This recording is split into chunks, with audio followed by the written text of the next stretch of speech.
السلام عليكم ورحمة الله وبركاته.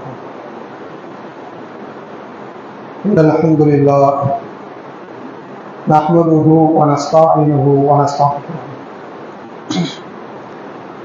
ونعوذ بالله من شرور أنفسنا ومن سيئات أعمالنا، من يهدي الله فلا مضل له ومن يضلل فلا هادي له، ونشهد أن لا إله إلا الله وأشهد أن محمدا عبده ورسوله. أما بعد،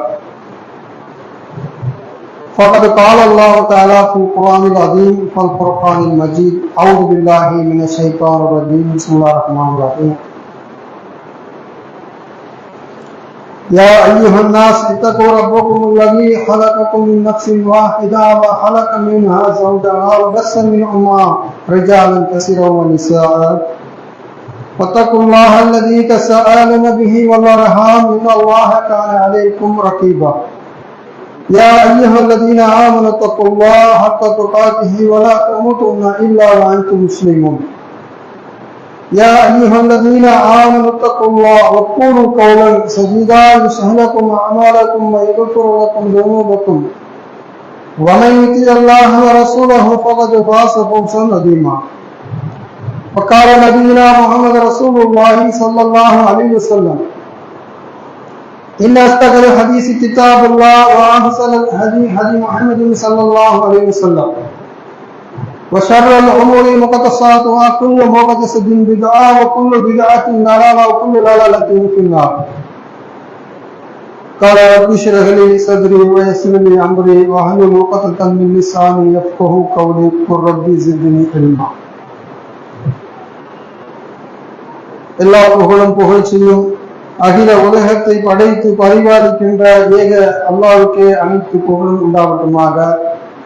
சலாமும் சலவாத்தும் நபிகள் பெருமானார் ஸல்லல்லாஹு அலைஹி வஸல்லம் அவர்கள் மீதும், அன்னாரின் குடும்பத்தார்கள் அனைவர்கள் மீதும், சத்திய தோழர்கள் அனைவர்கள் மீதும், உலகத்தில் வாழக்கூடிய முஸ்லிமான ஆண் பெண் அனைவர்கள் மீதும் அல்லாஹ்வுடைய அன்பும் அருளும் கிருபையும் கருணையும் என்றென்றும் நின்று நிலவத்தில் என்ற பிரார்த்தனையோடு அல்லாஹ் ரப்பல் ஆலமீன் நம் மீது கடமையாக்கப்பட்டுள்ள புனிதமிக்க இந்த ஜும்மாவுடைய நாளில் நபிகள் நாயகம் ஸல்லல்லாஹு அலைஹி வஸல்லம் எப்படி இந்த ஜும்மாவை வழிகாட்டினார்களோ அந்த ஜும்மாவுடைய வழிகாட்டின் அடிப்படையிலே இந்த ஜும்மாவை நிறைவேற்றுவதற்காக வல்ல இறைவன் நம்மளை எல்லாம் தேர்வு செய்திருக்கின்றார்.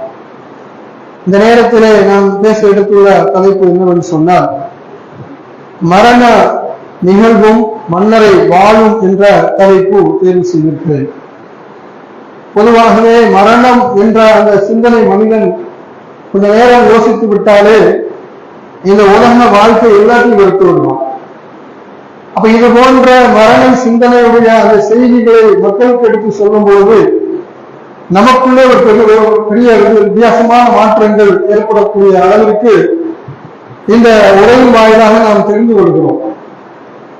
இந்த உலகத்திலே அல்லாஹ் ரப்பல் ஆலமீன் உயிரினங்கள் எத்தனையோ உயிரினங்களை படைத்திருக்கின்றான். அத்தனை உயிரினங்கள் நிச்சயமாக மரணிக்கும். அதிலும் குறிப்பாக மனிதர்கள், நம்ம மனிதர்களாக வாழக்கூடியவர்கள், இந்த உலகத்துல அனைத்து மனிதர்களும் ஒப்புக்கொள்ளக்கூடிய மிக முக்கியமான விஷயம், மரண நிச்சயமாக மனிதனுக்கு வரும். அதுல யாருக்கும் மாற்றுக்கருத்து கிடையாது. இந்த உலகத்துல பல்வேறு விதமான கொள்கை கோட்பாடு சித்தாந்தங்கள் உள்ளவர்கள் கூட இந்த மரண விஷயத்தில் எந்த மாற்றுக்கருத்தும் சொல்ல மாட்டார்கள். அந்த மரணம் எப்போது வரும், அது எப்போ வேணாலும் வரும், எப்படி வேணாலும் வரும், எந்த வயசு வேணாலும் வரும், அதுல மாற்றுக்கருத்தே கிடையாது. இது உலகத்தில் உள்ள எல்லா மனிதர்களும் ஒப்புக்கொள்ளக்கூடிய மிக முக்கியமான ஒரு விஷயம். ஆனா பிற மதத்தவர்கள் அந்த மரணத்தை நம்புகிறார்கள். முஸ்லிம்களும் நாம என்ன செய்ய அந்த மரணத்தை நம்புகிறோம். ஆனால் அவர்களும் நமக்கு உள்ள வித்தியாசம் தெரியுமா? மிகப்பெரிய வித்தியாசம் இருக்கு. அவர்கள் மரணித்து விட்டால் நினைப்பார்கள் அதோட முடிஞ்சு. ஒரு மனிதன் மரணித்து விட்டால் என்ன சொல்ல அதோட முடிஞ்சு. அதுல சில பேர்களுடைய நம்பிக்கை எப்படி இருக்கு தெரியுமா? மாட்டு மருத்துவருடைய சிலவருடைய நம்பிக்கை, நம்முடைய அப்பாவோ தாத்தாவோ இறந்து விட்டார் என்று சொன்னால் எனக்கு பிள்ளையா பிறகு எங்க அப்பாவா வந்து பிறப்பாரு, பேரனா வந்து பிறப்பாரு என்ற ஒரு மறுபிறவி ஒரு நம்பிக்கை இருக்கிறது. அது எல்லாத்துக்கும் ஒரு சில கருத்தை இருக்கு. ஆனா இஸ்லாமியர்கள் தங்கள் நம்பிக்கை தெரியுமா? ஏராளமான பெரிய வித்தியாசம் இருக்கு. ஒரு மனிதன் மரணித்து விட்டால் அந்த மரணம் தான் அடுத்த வாழ்க்கைக்கான துவக்கம். ஒரு மனிதன் மரணித்து விட்டால் அதுதான் நம்முடைய வாழ்க்கையுடைய இறுதி வரைக்கும் நிம்மதியான வாழ்க்கைக்கான ஒரு துவக்கம் தான் மரணம். இது முஸ்லீம்கள் நம்ம நம்புறோம். நம்ம அந்த உலகத்துல பல்வேறு துன்பங்களை சந்திக்கிறோம், பல கஷ்டங்களை சந்திக்கிறோம், பல நோய் நோக்காடுகளை சந்திக்கிறோம், பல பிரச்சனைகளை சந்திக்கிறோம். இதையெல்லாம் சந்தித்தால் கூட அதை மனமுகந்து எதுவும் ஏற்றுக்கொள்கிறோம்? பிரச்சனை இல்லை. அந்த உலகம் நிரந்தரமான வாழ்க்கை கிடையாது. இந்த உலகத்தில் நம்ம நிரந்தரமா வாழறதுக்கும் வாழ நாம என்னைக்காக ஒரு மரணிக்கத்தான் போறோம். அந்த மரணத்திற்கு பிறகு நிம்மதியான வாழ்க்கை இருக்கு, மரணம் இல்லாத வாழ்க்கை இருக்கு. அந்த வாழ்க்கை எதிர்பார்த்தால் ஒட்டுமொத்த முஸ்லிம்களும் அந்த நம்பிக்கையை ஆழமாக அழுத்தம் திருத்தமாக நம்புகிறார்கள். இந்த மரணம் குறித்து அல்லாஹ் ரப்பல் ஆலமீன் பல திருமறைக்குறான் வசனங்கள்ல சொல்லும் பொழுது, நீங்க திருக்குறான்ல 29வது அத்தியாயத்துடைய 57வது வசனத்திலே அல்லாஹ் சொல்லும் பொழுது, குல்ல நஃப்ஸின் தாயிகத்துல் மௌத், ஒவ்வொரு உயிர்களும் ஒவ்வொரு ஆத்மாவும் நிச்சயமாக மரணத்தை சுவைத்தே தீரும். அது எந்த மாட்டுக்கிறதும் கிடையாது. இந்த அல்லாஹ் சொல்லக்கூடிய கண்டிப்பா நீங்க மரணிப்பீங்க. இந்த உலகத்துல நீங்க 950 வருடம் வாழ்ந்தாலும் நிச்சயமா ஒரு நாளைக்கு மரணிச்சிருங்க. அந்த மரணத்துல உங்களுக்கு விதிகளுக்கு கிடையாது. அது ஒரு இன்னொரு இடத்துல அல்லாஹ் சொல்லுதா, குல்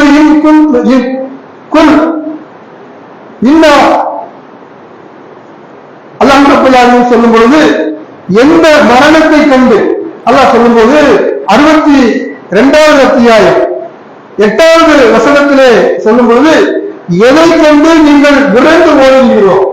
இன்னைக்கு மனிதன் அப்படித்தான் இருக்கான். மனிதனுடைய சிந்தனை என்ன? மரணம் நம்மளையே அறிந்து விடக்கூடாது, மரணம் வரக்கூடாது என்று நினைக்கிறார். ஆனால் அல்லாஹ் சொல்லுகிறார், நிச்சயமாக அந்த மரணத்தை கண்டு நீங்க விரைந்து போறீங்க, தப்பிச்சுதான் நினைக்கிறீங்க. நீங்கள் எதை கண்டு விரைந்து ஓடுகிறீர்களோ அங்கதான் உங்களுக்கு மரணம் இருக்கிறது. நீங்க தான் மரணத்தை தேடி போவீங்க, மரணம் உங்களை தேடி வராது. எதை கண்டு நீங்கள் விரைந்து ஓடுகிறோ விரைந்து ஓடக்கூடிய இடத்துலதான் அந்த மரணம் இருக்கிறது என்று அல்லாஹ் ரப்பல் ஆலமீன் சொல்லி காட்டுகிறார். அதே மாதிரி இன்னொரு இடத்துல சொல்லும்போது, ஐநமாக கூட எதிர்க்கும் செய்யறா, நீங்கள் எங்கிருந்த போதிலும் எந்த கோட்டை கொட்டவர்கள் பல அடுக்கு விதமான பாதுகாப்பு இருந்தாலும் சரி, அது இரும்பு கோட்டைகள் இருந்தாலும் சரி, நிச்சயமாக உங்களை மரணம் வந்தே தீரும் என்பதையும் அல்லாஹ் ரப்பல் ஆலமீன் 4வது அத்தியாயத்துடைய 78வது வசனத்திலே சொல்லி காட்டுகிறார். அதில் அல்லாஹ் ரப்பல் ஆலமீன் இன்னும் சொல்றார், அல்லதி ஹலக்கல் மௌத வல் ஹயாத லியப்லுவுக்கும் அய்யுக்கும் அஹ்சனு அமலா. இந்த வாழ்வையும் மரணம் நம்ம எதுக்கு வச்சிருக்கோம் தெரியுமா? அல்லாஹ் சொல்லி காட்டுகிறார், இந்த வாழ்வையும் இந்த மரணத்தையும் மனிதனுக்கு ஏற்படுத்தியிருக்கிற காரணம் உங்களில் அழகிய செயல் புரிந்தவர் யார் என்பதை சோதிப்பதற்காகத்தான் இந்த வாழ்வை மரணத்தை நாம் உங்களுக்கு ஏற்படுத்தியிருக்கிறோம். அதே மாதிரி அல்லாஹ் ரப்பல் ஆலமீன் இன்னொரு இடத்துல சொல்லுகிறார், இந்த உலகத்துல வாழ்வையும் மரணத்தையும் உங்களுக்கு தந்திருக்கிறோம். எதுக்கு தந்திருக்கிறோம்? உங்களை சோதிப்பதற்காக என்று சொல்லிவிட்டு இன்னொரு இடத்துல அல்லாஹ் ரப்பல் ஆலமீன் சொல்லி காட்டுகிறார், 23வது அத்தியாயம் 99, 100 இந்த வசனத்திலே சொல்லுகிறோம், அல்லாஹ் சொல்லுகிறார், இறுதியாக அவர்களில் ஒருவருக்கு மரணம் வரும்போது அந்த மனிதன் சொல்லுவானா, மரணம் வரக்கூடிய நேரத்துல அந்த மனிதன் சொல்லுவானா, யாருன்னா எனக்கு கொஞ்சம் அவகாசம் அளி, என்னையே இந்த உலகத்துக்கு திரும்பி அனுப்பு. எதற்கு? நான் எதையெல்லாம் விட்டு வந்தேனோ, எதை விட்டு வந்திருப்பாரு? நல்லறங்களை செய்யாமல் விட்டிருப்பாரு, தொழாமல் இருந்திருப்பாரு, நோம்பு வைக்காமல் இருந்திருப்பாரு, ஹஜ் செய்யாமல் இருந்திருப்பாரு, இன்னொரு நல்ல காரியங்களை செய்யாமல் இருந்திருப்பாரு. அந்த மனிதனுக்கு மரணம் வரக்கூடிய நேரத்துல அல்லாஹ் சில அவகாசம் கேட்கிறான், என்ன கொஞ்சம் இந்த உலகத்துக்கு அனுப்பி வைங்க. அப்படி அனுப்பி வச்சா அள்ளி அமலன் சாரியன் என்று சொல்லுகிறார். நல்ல நல்ல அமல்களை நான் செய்துவிட்டு வந்துகிறேன் என்று சொல்லும் பொழுது அதுக்கு அல்லாஹ் சொல்லுவால் கல்லா, அப்படி கிடையாது. உனக்கு எவ்வளவு நாட்கள் இந்த உலகத்தில் வாழ்வதற்கான வயசுகளை நாம் தந்திருக்கிறோம், ஆயுள்களை தந்திருக்கிறோம், செல்வத்தை தந்தோம், எல்லா விதமான விஷயங்களை தந்தோம். அப்பெல்லாம் நீ செய்யாம இப்போ கிளம்பக்கூடிய நேரத்துல கொஞ்சம் டயம் கேட்கியப்பா, அதெல்லாம் முடியாது, கிளம்பு, இந்த ஊழிய நீ கிளம்பு என்று சொல்லி அவனுக்கு அங்கே வாய்ப்பு அளிக்கப்படாது என்று அல்லாஹ் இந்த 23வது அத்தியாயத்துடைய 99 சொல்லி காட்டுகிறார். அப்ப இந்த மரணம் என்பது நிச்சயமாக வரும். அந்த மரணத்துக்கு முன்பதாக நான் எதை தயார் செய்து வைத்திருப்போம், அதை முக்கியம். மரணம் இருக்கிற வயசுல வரணும்னு கணக்கு கிடையாது, எல்லா வயசுலயும் மரணம் வருது. சின்ன குழந்தைல வருது, 10 வயசுல வருது, 5 வயசுல வருது, 15 வயசுல வருது, 20 வயசுல வருது. இப்படி வயசு தராதரம் இல்லாமல் மரணம் நம்மளை சந்திக்கிறது. இந்த வயசுல உள்ள எல்லாருமே நமக்கு இருக்கணும். இந்த வயசுல உள்ள எல்லாருமே இருக்கும்போது நாம் என்ன நினைக்க வேண்டும்? அடுத்த செகண்ட் நாம் உயிரோடு இருப்போமா என்பது நமக்கு தெரியாது. நமக்கு தெரியாது எப்ப மரணம் என்பது இந்த மரணத்தை அவன் மறைத்து வைத்திருக்கிறான். அப்ப எப்போது வரும் என்பது நமக்கு தெரியாது என்றால் அதற்கு நாம் முன் ஏற்பாடாக எப்படி இருக்க வேண்டும்? இன்னைக்கு மழை வரக்கூடிய அந்த கோபுரம்னா அதற்கான எல்லா ஏற்பாடும் பண்றோம். ஏன்? மழையில் நடந்துடக்கூடாது, மேல நெல்லு காய போட்டுருந்தோம், அதை போட்டிருந்தோம், இதை போட்டிருந்தோம். அப்ப முன் ஏற்பாடு. அந்த முன் ஏற்பாடு ஒரு மனிதனுக்கு எப்போது மரணம் வருது என்பது நமக்கு தெரியாது. அந்த மரணம் வரும்போது இந்த மாதிரி நாம் அல்லாஹ்விடத்தில் சில வாய்ப்புகளை கேட்டாலும் கிடைக்காது. அதுக்கு முன்பதாக நமக்கு வழங்கப்பட்ட அந்த பொருளாதாரத்தை அல்லாஹ்வுடைய பாதையை செலுத்துவது, நமக்கு வழங்கப்பட்ட நமக்கு கடமையான அந்த தொழிலை முறையாக தொழுவது, நமக்கு வழங்கப்பட்ட அந்த பொருளாதாரத்தை கொண்டு தானம் செய்வது, தானம் செய்வது, இப்படி நமக்கு எதையெல்லாம் அல்லாஹ் தந்து அதன் மூலியமாக எதையெல்லாம் நமக்கு சொல்லியிருக்கிறாரோ அது நமக்கு ஏன் அளவுக்கு அதை தொடர்ச்சியாக செய்து கொண்டே இருக்க வேண்டும். அப்படி செய்து கொண்டே இருக்கக்கூடிய நேரத்தில் இப்படிப்பட்ட மரணம் வரும். நாம நல்ல உணவு பிரகாரமா இருக்கு, நம்ம நினைப்போம் இப்போ நமக்கு மரணம் வராது என்று நினைப்போம். ஒரு பைக்ல போவோம், ஒரு பஸ்ல போவோம், ஒரு கார்ல போவோம், ஏதாவது ஒரு காரணத்தை ஏதாவது மூலமாக ஒரு விபத்து ஏற்பட்டு நல்ல நிலை இருந்தாரு, இப்ப பேசிட்டு போனாரு, இல்ல என்னமோ கம்பு எடுத்தாரு, வேற ஒரு காரணம் இருக்கு, கம்பியை பட்டு ஆளு மூக்கு கேள்விப்படுமா இல்லையா? அப்ப இந்த மரணம் நம்ம இடத்துல வரக்கூடிய நேரத்தில் இந்த மாதிரி வாய்ப்புகளை அவன் கேட்பான் என்று அந்த திருக்குறளை சொல்லி காட்டுகிறார். அந்த வாய்ப்பு அவனுக்கு வழங்கப்படாது என்று அல்லாஹ் சொல்லி காட்டுகிறார்.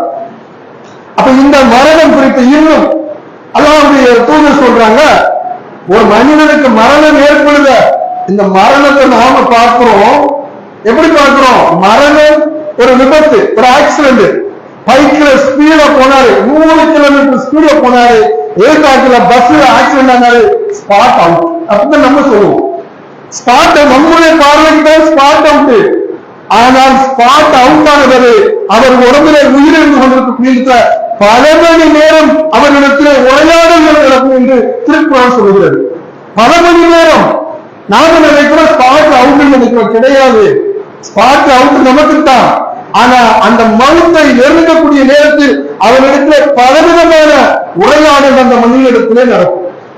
அதை அல்ல பல வசனங்களை சொல்லி காட்டணும். அந்த மனிதனிடத்துல உயிர் பிடிக்கக்கூடிய நேரத்தில் வானவர்கள் வந்து விடுவார்கள். எப்படி வானவர்கள் வருவாங்க? அந்த உயிரை எடுக்கக்கூடிய தருணத்தில் எப்படி வருவார்கள்? அவனுக்கு நியமிக்கப்பட்ட ஒரு வானவர், மலக்குல் மௌத். அவர் எப்படி வருவாரு? தனி வருவாரா? ஒரு மாநாடு அளவுக்கு ஒரு பெரும் கூட்டத்தை கூப்பிட்டு வருவார். அந்த மனிதன் மரணிக்கக்கூடிய தருவாய் அவன் பார்ப்பான். அவனுக்கு இந்த உலகத்துக்கும் என்ற ஒரு திரையிட்டப்பட்டோம். அவன் உலகத்தை பார்க்கிறான உயிர் இருக்கும், எதையும் சொல்ல முடியாது. இந்த மாதிரி பெரும் கூட்டம் இருக்குன்னு சொல்ல முடியாது. அவன் பெரும் கூட்டத்தை பார்ப்பான். அவனுக்கு மாணவர்கள் வந்திருப்பாங்க. அதுல ஒரே ஒருவர் தனிய ஒருவர், அவர் தான் மலக்குல் மௌத். அந்த மனிதனுடைய உயிரை கைப்பற்றக்கூடிய அந்த பொறுப்பு அவருக்கு சாட்டப்படும். அவர் நல்ல மனிதன் அல்ல, கெட்ட மனிதன். இதை நபிகள் நாயகம் ஸல்லல்லாஹு அலைஹி வஸல்லம் இந்த மரணம் குறித்து சொல்லக்கூடிய செய்தி, திருமறையில் வரக்கூடிய செய்தி, அந்த செய்தியில சொல்றாங்க. அல்லாஹ்வுடைய தூதர் ஒரு நாள் நபிகள் நாயகம் ஸல்லல்லாஹு அலைஹி வஸல்லம் மதீனாவுல ஒரு அன்சாரி தோழர், இந்த அன்சாரி தோழர் மரணித்ததும் அவரை குளிப்பாட்டி கபன் செய்து அவர்களை அடக்கம் செய்வதற்காக மையவாடிக்கு எடுத்து செல்கிறார்கள். அப்படி மையவாடிக்கு எடுத்து செல்லக்கூடிய நேரத்துல அந்த மையவாடியில குழி தோண்டி இன்னும் முடிக்கல, கொஞ்சம் தாமதமா இருந்துச்சு. உடனே அல்லாஹ்வுடைய தூதர் சொல்றாங்க, அந்த ஜனாசாவுக்குள்ள இறக்கி வைங்க. ஜனாசாவுக்குள்ள இறக்கி வைக்கப்படுது. கீழே இறக்கி வச்சவங்க நபி ஸல்லல்லாஹு அலைஹி வஸல்லம் உட்கார்ந்தாங்க. சுத்தி சஹாபாக்களும் உட்கார்ந்தாங்க. உட்கார்ந்துக்கிட்டு நபிகள் நாயகம் ஸல்லல்லாஹு அலைஹி வஸல்லம் என்ன சொன்னாங்கன்னா, ஒரு குச்சி எடுத்து தரையில அப்படியே கோடு பிடிச்சாங்க.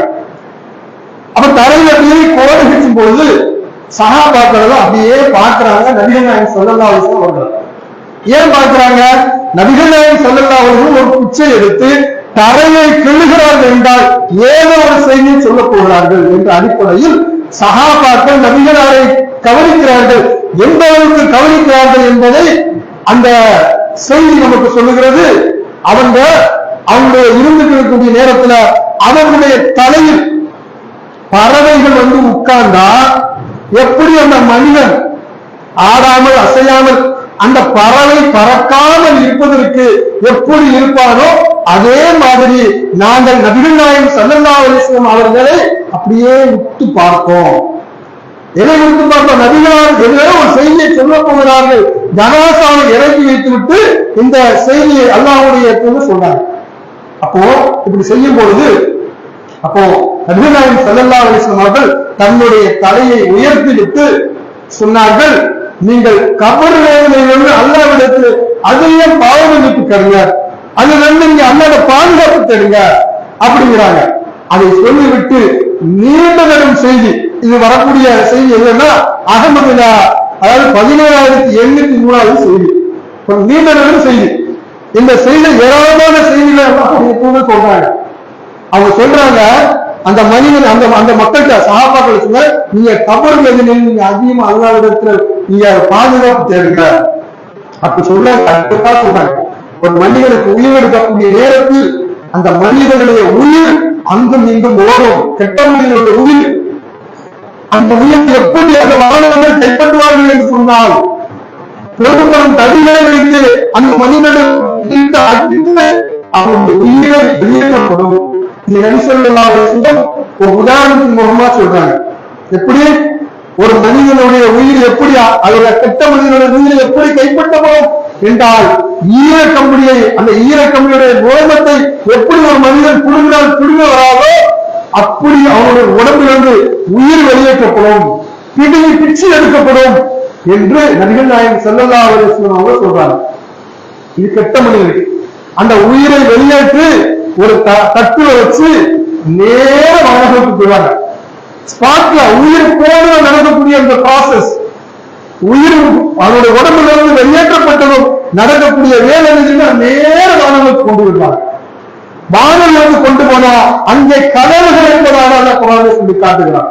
கெட்ட மனிதர்களுக்கு வானத்துடைய கதவுகள் திறக்கப்படாது சொல்லி காட்டுகிறார். அந்த வானத்துடைய கதவுகளை தட்டும் பொழுது உள்ளிருந்து வானவர்கள் கேட்பாங்க, என்ன விஷயம், யார் வந்திருக்கா, இப்படிப்பட்ட ஒரு குர்ஆனை வீசுகிறது, என்ன விஷயம் என்று கேட்கும் போது இன்னாருடைய மகன் இன்னார், அவரை எங்க கொண்டு வந்தீங்க, அவருக்கு அந்த வானத்துடைய வாசலுக்கு திறக்கப்படாது, போங்க கீழே போங்க, இந்த பூமிக்கு அடியிலே சிஜின் என்ற ஒரு பதிவேடு இருக்கு, அதுல பதிவு செய்யுங்க என்று சொல்லி அங்கிருந்து அனுப்பி விட்டுருவாங்க.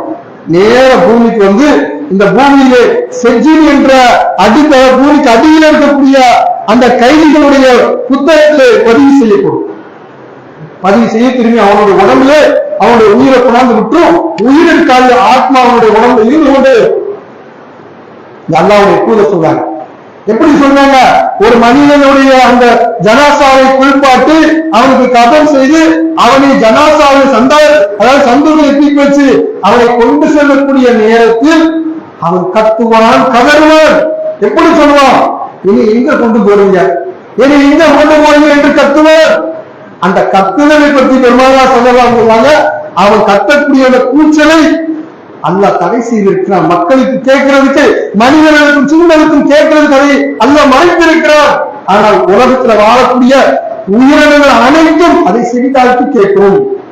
மனிதனுக்கும் சின்னனுக்கும் மட்டும்தான் கேட்காமல் ஆக்கியிருக்கிறோம். கேட்கும் ஒரு விஷயம் இருந்தால் அதை கேட்க செய்தால் மனிதன் அவன் பதறி விடுவான், மயக்கமிட்டு விடுவான் என்று இந்த இடத்துல ஒரு செய்தி அல்லாஹ் சொல்றாங்க. அவன் கொண்டு போகக்கூடிய நேரத்துல கொண்டு போய் அடக்கம் செய்ய பிறகு அங்கே இருந்து 2 மாணவர்கள் வருவார்கள். முன்கர் நெக்கர் என்று சொல்லக்கூடிய 2 மாணவர்கள் வருவார்கள். அந்த மாணவர்கள் வந்து அவனிடத்தில் உரையாடுவார்கள். அங்க வரும்போது கொடூரமான நிலையிலே, கொடூரமான தோட்டத்திலே வருவார்கள். அவனை எழுப்பி வைத்து அவனிடத்தில் சில கேள்விகள் கேட்கப்படும். என்ன கேட்கப்படும்? எல்லாருக்கும் தெரியும். கொஸ்டின் வெளியாயிருச்சு, நம்ம இங்க சொல்லிடுவோம், ஆனால் அங்க வராது. மன்றப்பட்ட உங்களுடைய இறைவன் யார் என்று கேட்கப்படும். இந்த கேள்வியை நாம் இங்க சொல்லிடுவோம். யாராவது கேள்விக்கு பதில் சொன்னால் உங்களுக்கு பரிசு வேணும்னா சொல்லி பரிசோதனைக்கு போயிடுவோம். ஆனால் அங்கே பரிசு வாங்க முடியாது.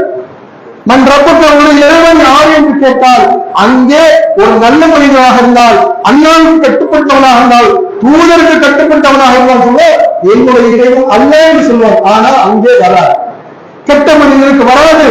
அந்த மனிதன் சொல்வா லாதிரி என்று சொல்லுவான், தெரியல.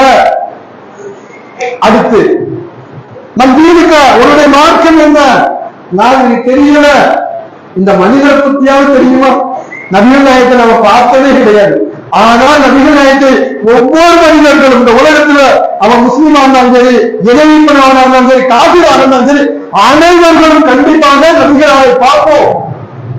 அந்த நபிகளாருடைய உருவத்தை காமித்து அல்லாஹ் கேட்பான். அந்த மாணவர்கள் கேட்பார்கள், இந்த மனிதரை பற்றி என்ன கருதுகிறார்? இதே நபிகளாரை அப்படியே பின்பற்றினோம் நிச்சயமாக நான் சொல்லுவோம், இது தூதர் முஹம்மது ஸல்லல்லாஹு அலைஹி வஸல்லம். அப்படி தூதரை பின்பற்றாமல் யாரையெல்லாமோ பின்பற்றினால் நிச்சயமாக நம்முடைய வார்த்தையில் வராது. நாவினி தெரியல வார்த்தனும். அவன் எந்த ஒரு இமாமை பின்பற்றினாலும் எவ்வளவு பேரை முஸ்லிமானாலும் வாழக்கூடிய வார்த்தை யாருக்கு தெரியல சொல்லிட்டாங்க அப்படிங்கிற வார்த்தையைத்தான் அவன் சொல்லுவான் என்று நபிகள் நாயகம் ஸல்லல்லாஹு அலைஹி வஸல்லம் சொல்றாங்க. அப்போ இது கேட்கக்கூடிய இந்த கேள்விகளுக்கெல்லாம் பதில் சொல்ல தெரியாதா? அல்லாஹ்வே அங்கிருந்து ஒரு சவுண்ட் விடுவான், அவன் பொய் சொல்லுகிறான், அவனை விடாதீர்கள் என்று அந்த மாணவர்களுக்கு அல்லாஹ் கட்டளை போடுவான். கட்டளை போடக்கூடிய நேரத்தில் அந்த கெட்ட மனிதன் அங்கே கத்துவான், கதறுவான்.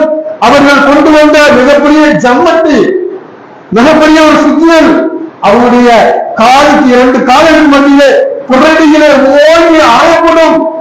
அவனுடைய மண்டை சிப்புகளாக ஆகிவிடும். இது நபி ஸல்லல்லாஹு அலைஹி வஸல்லம் இன்னொரு உதாரணத்தை முன்வா சொல்றாங்க.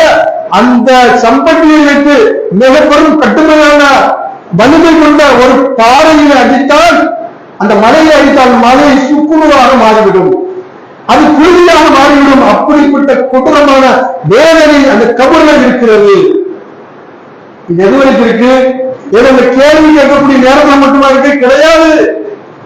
எந்த அளவுக்கு இருக்குன்னு சொன்னால், உலகம் அழியும் வரைக்கும், உலகம் அழிஞ்சு மனிதர்கள் எழுப்பும் வரைக்கும் அந்த மனிதனுக்கு இப்படிப்பட்ட வேதனை. இது மட்டுமல்ல, அல்லாஹ்வுடைய தூதர் தொடர்ச்சியாக செய்தி சொல்லும் பொழுது அவனை காலையிலும் மாலையிலும் அவன் எங்க செல்ல போறானோ, எந்த நரகத்துக்கு போகிறானோ அந்த நரகத்துக்கு அழைத்து சென்று நீ போகக்கூடிய இடம் இதுதான் என்று அவனை அழைத்து காலையிலும் மாலையிலும் கொண்டு செல்வார்கள். அவன் படுத்தலுக்கான நரகத்துடைய இருப்பில் இருக்கப்படும், நரகத்துடைய வெப்பக்காக அவனுடைய கபரை நோக்கி வீசப்படும். அவன் செய்த இந்த உலகத்தில கெட்ட செயல்களை ஒரு கெட்ட உருவமாக, அருவருக்கத்தக்க ஒரு உருவமாக அவனிடத்தில் இருக்க வைக்கப்படும். அவன் கேட்பான், யார் பண்ணி பார்க்கிறது ரொம்ப கொடூரமா இருக்கிய, நீ யார் என்று கேட்கும் பொழுது அந்த உருவம் அவனிடத்து பேசுவார், நீதான் நீ கெட்ட செய்த அமல்கள், கெட்ட அமல்கள் அல்லாஹ் உருவமாக உன்னிடத்திலே இருக்க வைத்திருக்கிறான். அதை பார்க்கறதுக்கே கொடூரமா இருக்கும்.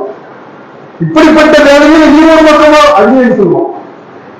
அது மட்டுமல்ல, இன்னும் அல்லாஹ்வுடைய எப்போது சொன்னாங்க, அந்த கபருடைய வாழ்க்கை, அந்த கபருடைய வாழ்க்கை எல்லாம் நம்ம அனுபவிக்க இருக்கிறோம், சந்திக்க இருக்கிறோம். அல்லாஹ் காப்பாற்ற அனுபவிக்க இல்லை, சந்திக்க இருக்கிறோம். அப்ப அந்த கபருடைய வாழ்க்கையில இன்னும் அல்லாஹ்வுடைய எப்போது சொன்னாங்க, அங்கே ஒரு விஷப்பாம்பு அவனுக்கு நியமிக்கப்படும். அந்த விஷப்பாம்பு எப்படிப்பட்டது சொன்னால் அதையும் அல்லாஹ்வுடைய எப்போதும் விளக்கம் சொல்கிறாங்க. அந்த பாம்பு இந்த பூமியிலே மூச்சு காத்து விட்டால் இந்த பூமியிலே பூண்டுகளே முளைக்காது, அவ்வளவு போராடுவது. அந்த மனிதனுக்கு வேதனை செய்யப்பட்டுக் கொண்டே இருக்கும், எது வரைக்கும் செய்யப்பட்டுக் கொண்டிருக்கும், மரணமே இருக்கும், உலகம் அழிவு வரைக்கும்.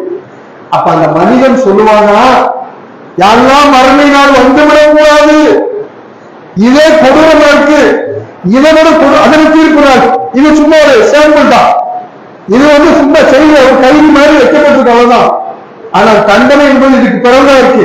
அதுக்கு அந்த மனிதன் சொல்லுவான், யாரா மறுமை நாள் வந்துவிடக்கூடாது, மறுமை நாள் வந்துவிடக்கூடாது என்று அவன் கத்துவான், கதறுவான், அவர்களை வேதனை செய்யக்கூடாது. இது யாருக்கு? கெட்ட மனிதனுக்கு, இஸ்லாத்தை புறக்கணித்தவனுக்கு, இஸ்லாத்தை ஏற்காதவனுக்கு, இஸ்லாத்தின் பேரில் பல்வேறு புள்ளிகளை புறத்துகளை உருவாக்கியவனுக்கு அல்லாஹ் பாதுகாக்க வேண்டும். சாதாரண இத்தனை அல்லாஹ்வுடைய கூசுமல்ல, இந்த கபருடைய வேதனைகள் நீங்க அல்லாஹ்வுக்கு அதிகமாக பாதுகாப்பு தேடுங்க அப்படிங்கிறார். அதனாலதான் தொழுகையில நாம கேட்கிறோம், அல்லாஹ் இன்னி அவுதுபிக்க மின் அதாபி ஜஹன்னம் அதாபுல் கபரி வ மின் ஃபித்னத்தில் மஹ்யா வல் மமாதி வ மின் ஃபித்னத்தில் மஸீஹ் தஜ்ஜால். கபருடைய வேதனை விட்டும் யா அல்லாஹ் உன்னிடத்தில் பாதுகாப்பு தேடுகிறோம் என்று ஒவ்வொரு தொழுகையிலே இறுதியில கேட்கக்கூடிய பிரார்த்தனை அங்கீகரிக்கப்படும். அதனால நம்ம அதிகமா கேட்கிறோம். அத்தகைய இறுதியில கபருடைய வேதனை விட்டு அல்லாஹ்விடத்திலே பாதுகாக்கிறார். அல்லாஹ்வுடைய புகழ் ஒரு வணக்கத்துடைய சாராம்சமாக நமக்கு சொல்லித் தந்திருக்கிறாங்க. அப்படிப்பட்ட அந்த கபருடைய வாழ்க்கை என்பது சாதாரண விஷயம் அல்ல. அந்த கபருடைய வாழ்க்கையில இன்னும் அல்லாஹ்வுடைய தூதர் நல்ல மனிதனுக்கு சொல்லும் பொழுது, நல்ல மனிதனுக்கு சொல்லும் பொழுது, நல்ல மனிதனுடைய உயிரை பிடித்தான். அது பிரியக்கூடிய நேரத்துல மனிதன் எந்த மனிதனும் அந்த மரணத்தோடைய வேதனையை அளிப்பான். உயிர் பிரியும் போது சும்மாதான் பிரியாது. அது எப்படிப்பட்ட வேதனை என்பதை நபிகள் நாயகம் ஸல்லல்லாஹு அலைஹி வஸல்லம் அவர்கள் உடனாக மக்களுக்கு வெளிப்படுத்தினார்கள். அவருடைய மரண இறுதி நேரத்துல அல்லாஹ்வுடைய தூதர் சொன்னாங்க, மரணத்திற்கு ஒரு வேதனை இருக்கிறது, மரணத்திற்கு இருக்கிறது கொடூரமானது, உங்களில் 2 பேர் வேதனைப்படக்கூடிய வேதனை நான் ஒருத்தன் அனுபவிக்கிறேன் அப்படிங்கிற மரணத்துடைய வேதனை தாங்க முடியாமல் என்னுடைய தலையில தண்ணி எடுத்து ஊத்துங்க அப்படிங்கிறாங்க. மரண வேதனை தாங்க முடியாமல் கத்துறாங்க, கதறுவாங்க. அதுக்கு தன்னுடைய மகள் பாத்திமா ஓடி வர்றாங்க. எனது அண்ணி தந்தையே உங்களுக்கு என்னாச்சு என்று கேட்டு ஓடி வராங்க. அதுக்கு அல்லாஹ்வுக்கு அழுதுகிட்டே சொல்றாங்க, கத்திக்கிட்டே சொல்றாங்க, உன்னுடைய தந்தைக்கு இன்றையோடு அந்த வேலை, அந்த மரண வேதனை நின்று விடும் அப்படின்னா, இன்னைக்கு நான் மரணிச்சுடும் அப்படிங்கிற சொல்றாங்க. இந்த மரணத்தை குறித்து உடம்புல எத்தனையோ உடம்புல உள்ள உறுப்புகள் இருக்கு, அந்த உறுப்புகளுடைய வேதனை குறித்து இன்னைக்கு ஆய்வுல சொல்றான். கையை வைக்கணும்னா இவ்வளவு கொஞ்சம் வேதனை இருக்கு, காலை வைக்கணும் இப்படிப்பட்ட வேதனை இருக்கு, மொத்தத்தில் 2 கையை 2 காலம் ஒரே நேரத்தில் ஒடிந்தால் அவன் மயக்கம் வருவான். காரணம் வேதனையுடைய உச்சம். அதை இன்னும் சொல்றாங்க, அதிகமான வேதனை எங்க உணரப்படுது தெரியுமா? ஒரு பெண்மணி தன்னுடைய குழந்தையை பிரசவிக்கக்கூடிய நேரத்தில், அதுதான் வேதனையுடைய உச்சகட்ட வேதனை. 65 டால் என்று சொல்லப்படுது. இந்த 65 டாலை சுமக்கக்கூடிய பெண்மணி 70 டாலை சுமைத்தால் நிச்சயமா அவள் மரணித்து விடுவார். இன்னைக்கு ஆய்வு சொல்லப்படுது. ஏன்? ஒரு உயிர் உயிர் பிச்சு எடுக்கப்படுது. அந்த உயிர் வெளியேறக்கூடிய நேரத்தில் அவ்வளவு பெரிய வேதனை. அந்த வேதனை தாங்க முடியாமல் பல பெண்கள் கடந்த காலங்கள் இன்னைக்கு அறிவியல் வந்துருச்சு, பல பெண்கள் இறந்திருக்காங்க. குழந்தை பெற முடியாம வேதனையின் உச்சத்தை தாங்க முடியாமல் மரணித்து வரலாறு கேள்விப்படுறோம். அப்படிப்பட்ட அந்த வேதனை அல்லாஹ்வுடைய தூதர் சொல்லுவாங்க, அது கடுமையாக இருக்கும். அந்த வேதனை நாம நினைச்சுக்குவோம், தூங்கத்துல சும்மா படுத்துட்டா சக்கராத்துல கிடக்கிறான்னு நினைச்சுக்குவோம். 3 மாசமா சக்கராத்துல 3 மாசம் அவருக்கு வேதனை கிடையாது. 3 மாசமா கிடக்காரு, முடியாம கிடக்காரு, சக்கராத்துல கிடக்காரு சொல்றாங்க. அது சக்கராத்து கிடையாது. 3 மாசம் அவருக்கு கிடையாது. அவர் யார் பராமரிக்கிற அவங்களுக்கு வேதனையா இருக்கும். என்னப்பா 3 மாசமா பாக்குறேன், மண்டையை கொடுத்து வைக்க மாட்டேங்கப்பா, நம்மளை வந்துட்டு இறஞ்சல் பண்ணிக்கிட்டு இருக்காரு சொல்றீங்க. இது நமக்குத்தான் இறஞ்சல் எப்ப தெரியுமா? எப்ப வேதனை இருந்தா அந்த மனிதனுடைய உடம்பிலிருந்து உயிர் வெளியேற்றப்படக்கூடிய நேரத்துல கடுமையான வேதனை, கடுமையான வேதனை, உச்சகட்ட வேதனை. அந்த வேதனையை அல்லாஹ்வுடைய தூதர் சொன்னாங்க, இப்படிப்பட்ட வேதனை இருக்கு. நாம பல மனிதர்களை பார்க்கிறோம், சும்மா இருக்கிறாரு, இப்பதான் எழுத்துக்கிறது, இப்பதான் உயிர் போச்சுன்னு நினைக்கும். உள்ளுக்குள்ள அவங்களுக்குள்ள பிரச்சனை பெரிய பிரச்சனையாக இருக்கும். அந்த உயிர் பிரியக்கூடிய விஷயத்தில் கடுமையாக இருக்கும் என்பதை நபிகள் நாயகம் ஸல்லல்லாஹு அலைஹி வஸல்லம் மரணத்துடைய நேரத்தை பற்றி சொல்றாங்க. இதே நல்ல மனிதனுடைய உயிரை எடுக்கும் பொழுது அங்கிருந்து வானவர்கள் வருவார்கள். வானவர்கள் வரும்போதே அந்த மனிதனுக்கு சலாம் சொல்லி வருவார்கள். யாரிடத்துல எல்லாம் வானவர்கள் சலாம் சொல்லி வருகிறாரோ அப்பவே நாம் புரிந்து கொள்ளலாம், நிச்சயமாக நாம் வெற்றி பெற்று விட்டோம். யாரிடத்துல சலாம் சொல்லலையோ அப்பவே நம்ம தோல்வி அடைந்து விட்டோம் என்று. அப்ப நல்ல வானவர்கள் அந்த நல்ல மனிதனுடைய உயிரை கைப்பற்றக்கூடிய நேரத்தில் அந்த மனிதனை சந்திக்கும் பொழுது அஸ்ஸலாமு அலைக்கும், உங்களுடைய அல்லாஹ்வுடைய சாந்தியும் சமாதானமும் உங்கள் மீது உண்டாகட்டும் என்று சொல்லி அந்த மனிதனிடத்திலே அந்த வானவர்கள் சொல்வார்கள். சொல்லும் பொழுது அல்லாஹ்வுடைய தூதர் சொன்னாங்க, அந்த மனிதன் அந்த மரணத்தை நேசிப்பார். யார் அல்லாஹ்வை நேசிக்க விரும்புகிறாரோ அல்லாஹ்வும் அவரை நேசிக்க, அவரை பார்ப்பதற்கு விரும்புகிறான் என்று அல்லாஹ்வுடைய தூதர் சொல்றாங்க.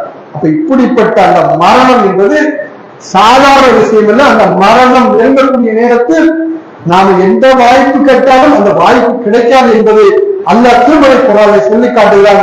அந்த மரணம் வருவதற்கு முன்னால் நாம் நம்மளை செதுக்கிக் கொள்ள வேண்டும், சீர்படுத்திக் கொள்ள வேண்டும். அல்லாஹ் சொன்ன அடிப்படையில் நம்முடைய வாழ்க்கையை அமைத்துக் கொள்ள வேண்டும். இந்த உலகம் சலம் என்று இருக்காமல் இந்த உலகத்திற்கு பிறகு ஒரு வாழ்க்கை இருக்கிறது.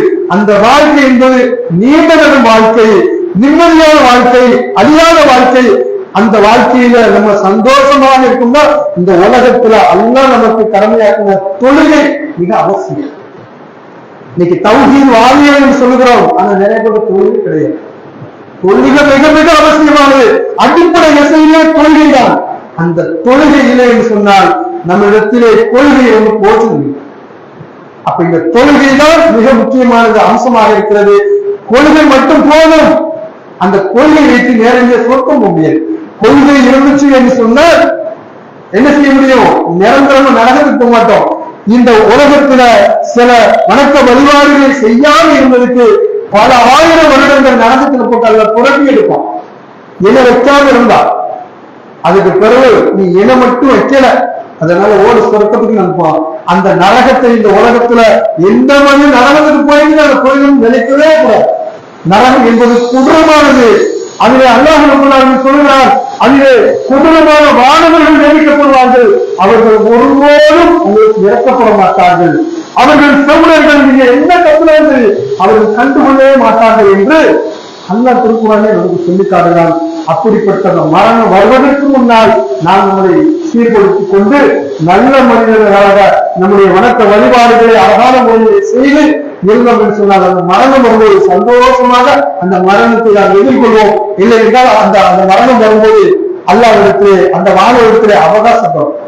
நீங்கள் கொஞ்சம் வாய்ப்பு கொடுங்க, வாய்ப்பு கொடுங்களே என்று கேட்டால் வாய்ப்பு வழங்கப்படுமோ வழங்கப்படாது என்று அல்லாஹ் சொல்லிவிட்டார். அப்படிப்பட்ட அந்த மரணம் வருவதற்கு முன்னால் நாம் நம்மை சீராக்கிக் கொள்ள வேண்டும் என்று சொல்லி எனது முதல் உரையை நிறைவு செய்கிறேன்.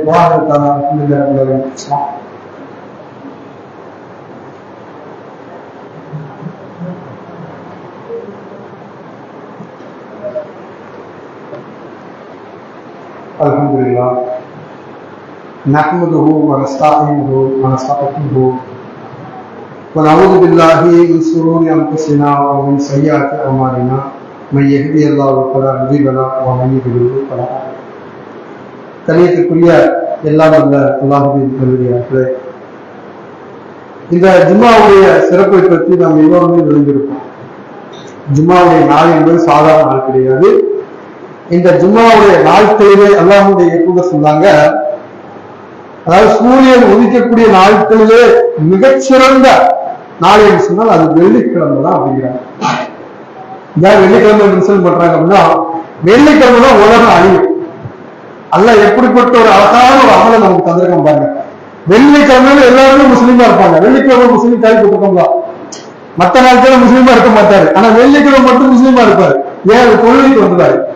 அப்ப இந்த வெள்ளிக்கிழமை மரணிக்கும் போது அந்த உலகம் அழியும் போது முஸ்லீமா இருக்கும். அதுதான் அல்லாஹ் விரும்பினா அதிகமான மக்கள் முஸ்லீமா மரணிப்பாங்க. அல்லாஹ்வுடைய தூதர் சொன்னாங்க, இறுதி முடிவு எப்படி இருக்கும் தெரியுமா? முஸ்லீமா மரணிக்கும். நீங்க மற்ற நாட்கள் எப்படி இருந்தாலும் பிரச்சனை இல்லை, ஆனா மரணிக்கக்கூடிய முஸ்லீமா இருக்கும். அதை அல்லாஹ்வுடைய இன்னொரு இடத்துல சொல்லும் பொழுது காலையில முஸ்லீமா இருப்பான், சாயங்காலம் காஃபிரா சொல்றாங்களா இல்லையா? அப்ப முஸ்லீமாக மரணிக்கக்கூடிய ஒரு தருணம் என்று சொன்னால் இந்த ஜும்மாவுடைய நாள்.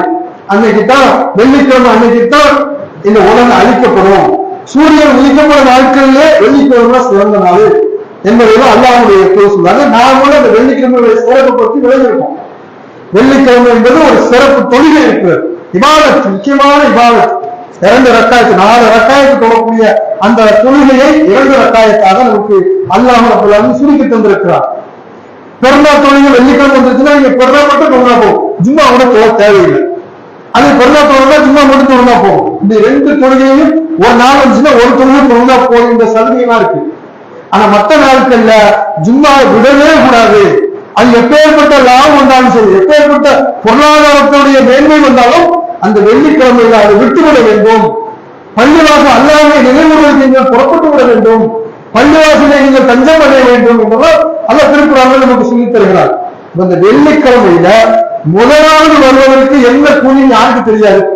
முதல்ல அந்த பள்ளிவாசலுக்குள்ள நுழையக்கூடியவருக்கு ஒட்டகம் பரிசாக வழங்கப்படும். ஒட்டகம் அதை குர்பானி கொடுத்த நன்மை கிடைக்கும் என்று இங்க இருக்கக்கூடியவங்களுக்கு யாருக்கு தெரியாது. யோசிச்சு பாருங்க. ஆனா தெரியும், ஆனா அதுவே அசட்டையாக இருக்கும். யாருக்கு தெரியும், யாருக்கு தெரியாது? 2வது ஒருவருக்கு மாலை கொடுத்த நன்மை கிடைக்கும். 3வது ஒருவருக்கு மாலை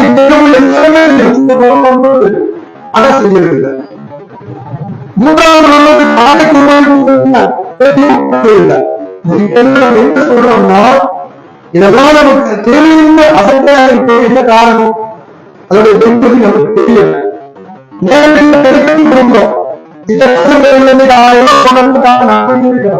கேவலம் 1000 ரூபாய்.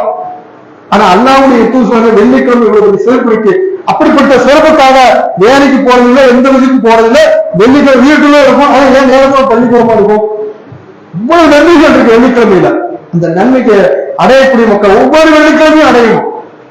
அந்த வெள்ளிக்கிழமையில அல்லாஹ்வுடைய தூதர் சொன்னாங்க, ஒரு நேரம் இருக்கு, அந்த நேரத்தில் நீங்க கேட்கக்கூடிய இந்த பிரார்த்தனை அல்லாஹ்விடத்தில் அங்கீகரிக்கப்படுது. அதுதான் சொன்னாங்க, தொழுகையில இறுதி அத்தியாயத்துடைய இறுதி நிலையில கொஞ்சம் கேட்கக்கூடிய பிரார்த்தனைக்கு அல்லாஹ்விடத்தில் அங்கீகாரம் இருக்கு என்றெல்லாம் அல்லாஹ்வுடைய தூதர் சொன்னாங்க. அப்படிப்பட்ட வரக்கூடிய நாட்கள்ல இந்த ஜும்மாவுக்கு வந்து பிரத்யேகமா லீவ் போட்டு எல்லாம் செய்யறோம். ஆனா ஜும்மாவுக்கு வந்து குர்ஆனை ஓதுவது, திக்ர் செய்வது, சும்மா பள்ளியாசல் உட்கார்ந்தாலே போறோம். எதுக்கு? அந்த தொழிலை எதிர்பார்த்து பள்ளியில சும்மா உட்கார்ந்தாலே அல்லாஹ்வுடைய தூதர் சொன்னாங்க, அந்த மனிதனுக்கு மாணவர்கள் நன்மை எழுதி கொண்டே இருக்கிறார்கள். அப்படிப்பட்ட நன்மையை நாம ஒருபோதும் வெள்ளிக்கிழமையில் இழந்துடக்கூடாது. வரக்கூடிய நாட்கள்ல அந்த வெள்ளிக்கிழமையை முழுமையாக அடையக்கூடிய மக்களாக இறைவன் நம் அனைவரும் ஆக்குவோம் சொல்லி எனது இந்த ஜும்மா உரையை நிறைவு செய்கிறேன்.